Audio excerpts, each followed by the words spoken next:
Online TV. Wakili wa TLS. Tuko hapa kuongea nanyi hasa kuhusu mwenendo wa mashauri mbalimbali ya kijinai ambayo yameendelea kufunguliwa katika mikoa mbalimbali kote nchini, yakiwahusu Watanzania mbalimbali baada ya uchaguzi mkuu wa 9 Oktoba mwaka huu. Na kama nakumbuka ndugu, ni kwamba wanahabari, tarehe 7 ya mwezi huu wa Novemba tulianza kuona katika mikoa mbalimbali watuhumiwa wakifikishwa mahakamani, wengine kwa makosa ya uhaini, wengine makosa ya unyang'anyi wa kutumia silaha, wengine kwa makosa ya uharibifu wa mali, wengine kwa makosa ya kufanya fujo, na baadhi kwa makosa ya kula njama.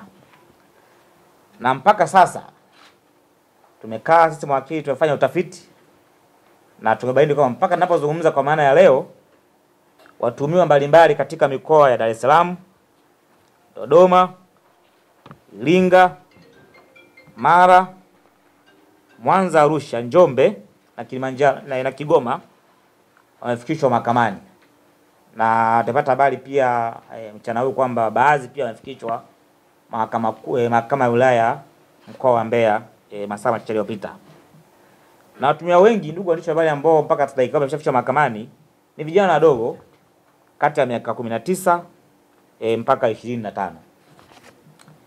Ndugu wanahabari, baada ya mashauri hayo kuanza kufunguliwa, tulikaa na kufanya tathmini ambapo tulibaini kuwa watuhumiwa walio wengi uelewa wa kisheria ni mdogo, na wengi hawana hata uwezo wa kulipia gharama za mawakili kwa ajili ya kuwakilishwa kwa mujibu wa ibara ya 13 ibara ndogo ya 6A ya Katiba Tanzania ya mwaka 77.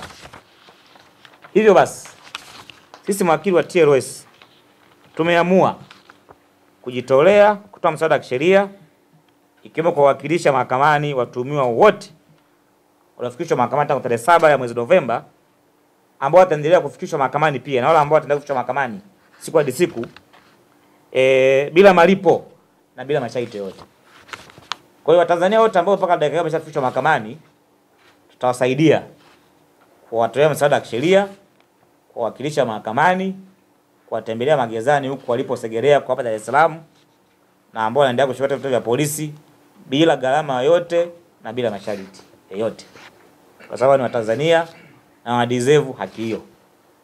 Sasa ndugu wanahabari, tuangalie idadi ya watuhumiwa waliokuwa wanashikiliwa katika mahabusu mbalimbali nchini. Mpaka sasa inakadiriwa kwamba Dar es Salaam pekee zaidi ya watuhumiwa 400 walikamatwa. Kwa maana ya mkoa wa Dar es Salaam peke yake watu 400 plus walikuwa wanashikiliwa katika vituo mbalimbali vya polisi, hasa kituo cha polisi Oysterbay. Mkoa wa Mwanza watu katakiwa 200, zaidi ya 200. Na kati yao nafikiri 172 wameshafikishwa mahakamani. Kilimanjaro kama 312, ambapo kati yao 300 wameshaachiwa na wamebakia watuhumiwa 12. Katika mkoa wa Tabora tunao watuhumiwa 5 wanaoshikiliwa mpaka sasa ambao walikuwa wanashikiliwa. Mkoa wa Mbeya zaidi ya watuhumiwa 300, mkoa wa Njombe zaidi ya watuhumiwa 10, mkoa wa Songwe zaidi ya watuhumiwa 200, na mkoa wa Kigoma zaidi ya watuhumiwa 10 walikuwa wameshikiliwa, na kati yao 11 nafikiri washapelekwa mahakamani. Ndugu wanahabari, baadhi ya watuhumiwa walikwisha fikishwa mahakamani na baadhi yao bado wanaendelea kufikishwa katika wanaendelea kushikiliwa katika mahabusu mbalimbali za polisi nchini. Katika watuhumiwa wote wapo walikwenda kabla ya uchaguzi mkuu. Kwa kwenye makundi ya watuhumiwa, hapo makundi ya aina 3. Kundi la kwanza kuna ambao walishikiliwa kabla ya 29, kwa maana tarehe 1, 2 mpaka tarehe 28. Kundi la pili ni siku ya uchaguzi wenyewe kwa maana ya 29. Na kundi la mwisho tuna makundi ya watu ambao wamekamatwa baada ya uchaguzi kwa maana ya tarehe 30, 31, tarehe 1 mpaka leo, mpaka kwa baadhi ya watuhumiwa ambao wanaendelea kukamatwa. Ndugu zangu, ni kwamba mpaka sasa baadhi yao tuwatembelea katika vituo mbalimbali vya polisi, na tumeshuhudia mamia ya vijana wakiwa wamejazana katika vituo hivyo.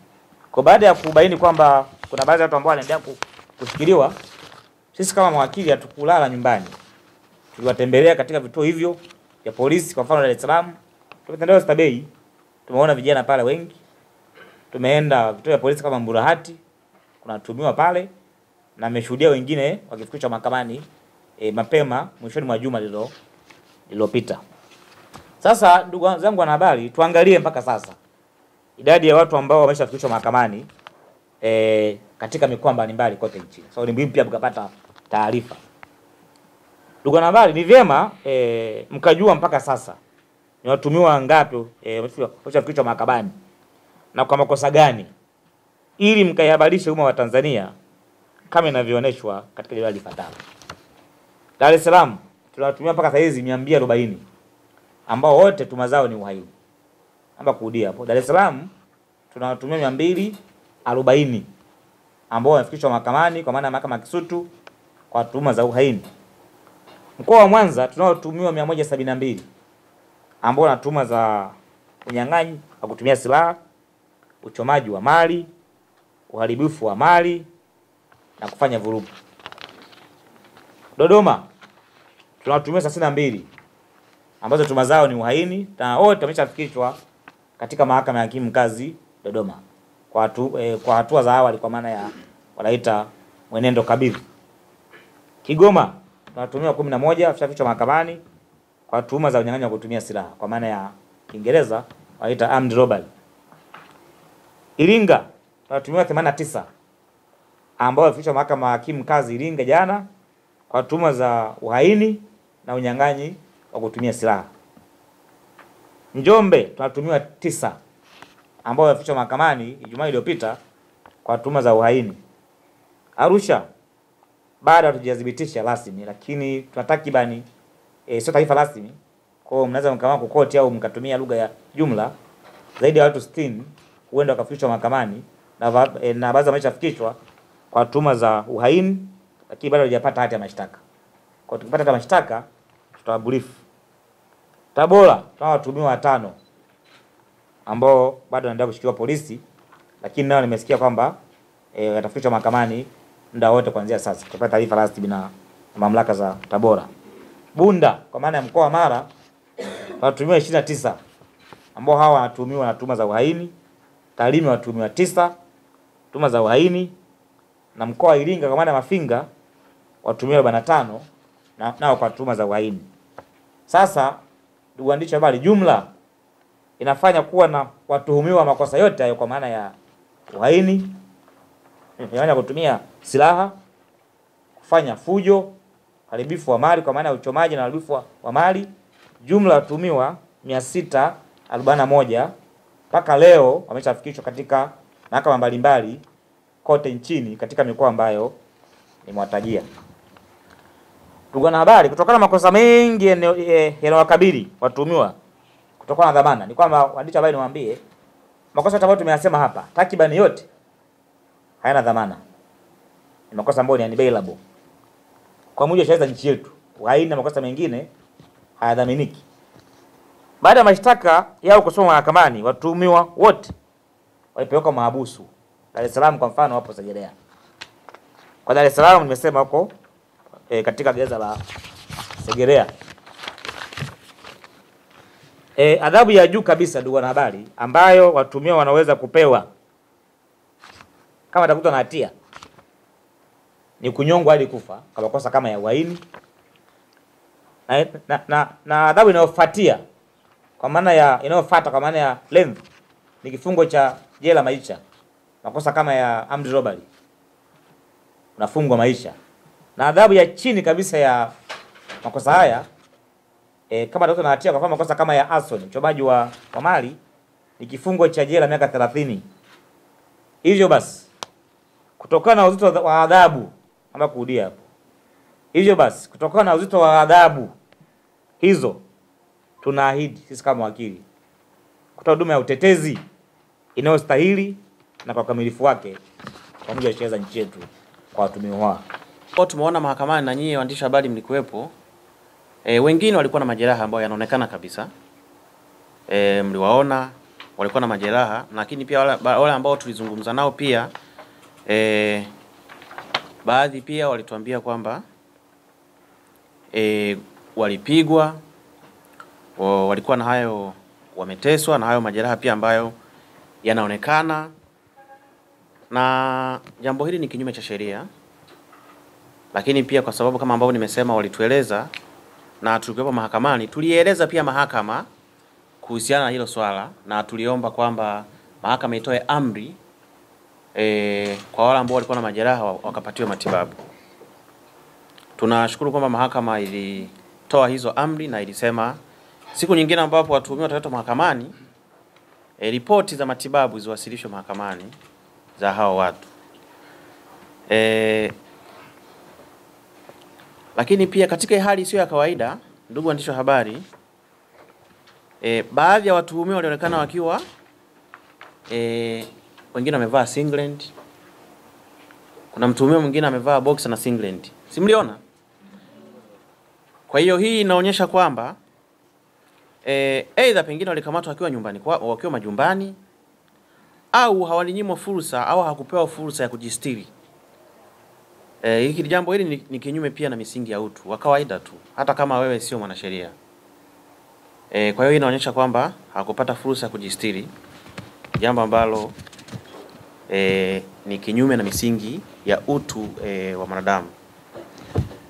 Ndugu waandishi wa habari, licha ya watuhumiwa kuanza kufikishwa mahakamani, lakini bado kuna watu wengine ambao wanashikiliwa kwenye vituo vya polisi. Waendelea kushikiliwa kwenye vituo vya polisi kinyume cha sheria, kwa sababu sheria inasema mtuhumiwa akikamatwa anapaswa afikishwe mahakamani ndani ya saa 24 au apewe dhamana ya polisi. Sasa akipita masaa 24 tayari huyo mtu anakuwa anashikiliwa kinyume cha sheria. Kwa mfano, Dar es Salaam watuhumiwa zaidi ya 400 walikamatwa. Na hii idadi tulifahamu kwa sababu sisi tulikwenda kituo cha polisi Oysterbay kwa nia ya kuonana na wateja wetu, lakini hatukupewa fursa ya kuwaona. Tuliambiwa tu wako 400 na zaidi. Askari alikuwa front desk akawasiliana na OCS kwa sababu tuliambiwa hayupo, akatoa majibu kwamba haruhusu mtu kuonwa kwa wakati huo. Kwa hiyo hatukupewa fursa ya kuwaona tulipoenda pale kituo cha polisi Oysterbay. Kwa hiyo tuliambiwa watu 400 plus wamekamatwa, na takwimu za sasa ambao sisi tunazo ni watu 240 wamefikishwa mahakamani. Lakini pia tunafahamu kwamba kuna wengine wameshaachiwa kwenye vituo mbalimbali vya polisi, ikiwemo pia Oysterbay. Japo kuwa sasa hatujui idadi kamili ya ni watu wangapi ambao tayari wameachiwa. Vile vile pia ndugu wengi ambao watu wao ndugu zao wameshikiliwa kwenye vituo mbalimbali vya polisi wamekuwa wakinyima fursa ya kuonana na hao ndugu zao. Wamekuwa wakipiga simu kuomba msaada. Hivyo tunatoa wito pia kwa jeshi la polisi kuruhusu ndugu zao kuwaona katika vituo vya polisi, kwa sababu ni haki yao. Kama mtu ameshikiliwa kwenye kituo cha polisi, ndugu ana haki ya kwenda kumuona ndugu yake ambaye anashikiliwa kwenye kituo cha polisi. Na ni jambo la kisheria, wala sio jambo la kificho. Ni jambo ambalo sheria inataka hivyo, kwamba kama kuna mtu anashikiliwa kituo cha polisi, ndugu yake, wakili wake, rafiki yake, mzazi wake ana haki ya kwenda kumuona na kuonana naye, kwa sababu hata kama anashikiliwa haimaanishi kwamba haki zingine zote anakuwa amekosa. Kuna mahitaji pia ambayo mtu anakuwa anahitaji. Lakini pia kama ambavyo tumekwisha sema, watu wengine walishikiliwa katika vya polisi kabla ya uchaguzi mkuu, na ndugu zao hawakupewa taarifa ya wapi walipo. Hii ilipelekea sintofahamu kubwa. Pengine unajua ndugu yako anapokuwa amekamatwa alafu unakuwa hujui kwa wapi, ukienda polisi pati labda nafasi ya kumuona, na hali iliyotokea nadhani wengine wanakuwa nafikiria wengine labda ndugu yao amefariki labda au nini, yani watu wako kwenye sintofahamu. Kwa ni muhimu sana kuepusha pengine hizi sintofahamu kwa watu ambao wanashikiliwa na vituo vya polisi. Polisi wawape nafasi au fursa ya ndugu kuwaona ndugu zao ambao wapo kwenye vituo vya polisi.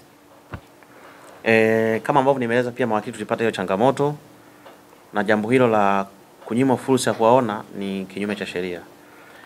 Sasa baada ya kusema haya, ndugu waandishi wa habari, nini sasa wito wetu? Ndugu waandishi wa habari, tunatoa wito ufuatao kwa Jeshi la Polisi. Kwanza, linapaswa liwafikishe mahakamani wote wanaoshikiliwa katika vituo vya polisi, na kama hakuna ushahidi kulingana na upelelezi ambao wamefanya, tunaliomba Jeshi la Polisi liwaachie huru hawa watu ili wakaungana na wapendo wao, wakaungana na familia zao, lakini pia wakaendeleza majukumu ya kulijenga taifa. Mtu anapokaa ndani anakuwa hafanyi kazi, maana yake anashindwa kulitumikia taifa lake. Kwa ni muhimu wakapewa dhamana au wakaachiwa huru ili waweze kuendelea na majukumu mengine ya kulijenga taifa. Lakini pia tunatoa wito kwa Jeshi la Polisi kuwaruhusu ndugu, jamaa, marafiki, wazazi kuonana na ndugu zao ambao wanashikiliwa kwenye vituo mbalimbali vya polisi. Kama ambavyo mnajua watu wameshikiliwa kwenye vituo mbalimbali maeneo mengi nchini. Kwa hiyo wapewe hiyo fursa ya kuonana nao ili angalau waweze kuwapatia pengine hata na mahitaji na vitu vingine ambavyo kimsingi vinahitajika kwa mtu ambaye amekamatwa.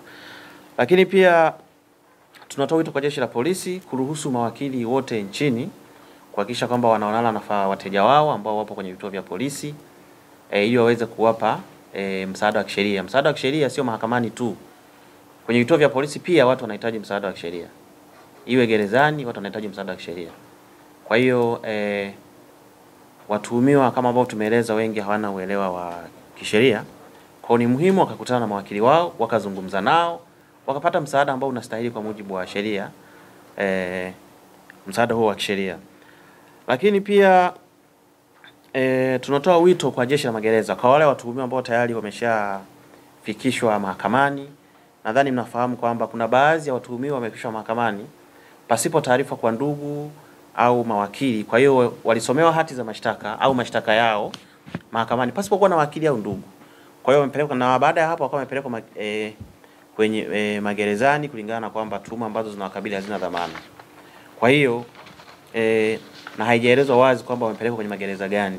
Kwa hiyo ni muhimu sasa Jeshi la Magereza kwa sababu mtu akishapelekwa gerezani Jeshi la Magereza na wajibu wa kuelezea au kutoa taarifa au kutoa utaratibu wa namna ya kuwaona ndugu zao, kwamba ndugu yako labda yuko gereza la Segerea au yupo Isanga Dodoma au yupo wapi, ili kusudi ndugu au wazazi, marafiki waweze kuwaona au kuwatembelea pia ndugu zao na kuwapelekea pia mahitaji ya kibinadamu. Kumbuka hawa ni watuhumiwa, na kwa mujibu wa katiba mtu yeyote anapaswa kutendewa kwamba kuonekana kwamba hana hatia. Sawa? Hiyo ni kwa mujibu wa katiba ya Jamhuri ya Muungano wa Tanzania. Kwa hiyo hawa watu wana haki zote isipokuwa haki ya kwenda sehemu yoyote anapotaka. Kwa haki zingine zote za binadamu wanazo. Kwa hiyo wanahitaji kupata mahitaji yao mbalimbali ya kibinadamu, mavazi na mengineyo, mahitaji ambayo ni ya muhimu. Lakini pia Jeshi la Magereza kwa wakazi wa Dar es Salaam wengi watuhumiwa walipelekwa Segerea. Kwa ni muhimu tu ndugu zao wakafika Segerea kwa wale ambao tayari wameshafikishwa mahakamani. Lakini pia tunawasihi sasa, tunatoa wito pia kwa ndugu, wazazi au wanafamilia, watu ambao wameshafikishwa magerezani waende na vitambulisho pia, kwa sababu utaratibu ukifika gerezani kwa mtu wa kawaida unatakiwa utoe kitambulisho. Hata sisi mawakili pia huwa unaonyesha kitambulisho chako. Kwa ni muhimu pia ndugu, marafiki wanaoenda kuwatembelea hawa watu waende na vitambulisho ili wasikukwepa pia kupata usumbufu. Sikiwa huna kitambulisho unaweza usipewe fursa ya kumuona ndugu yako.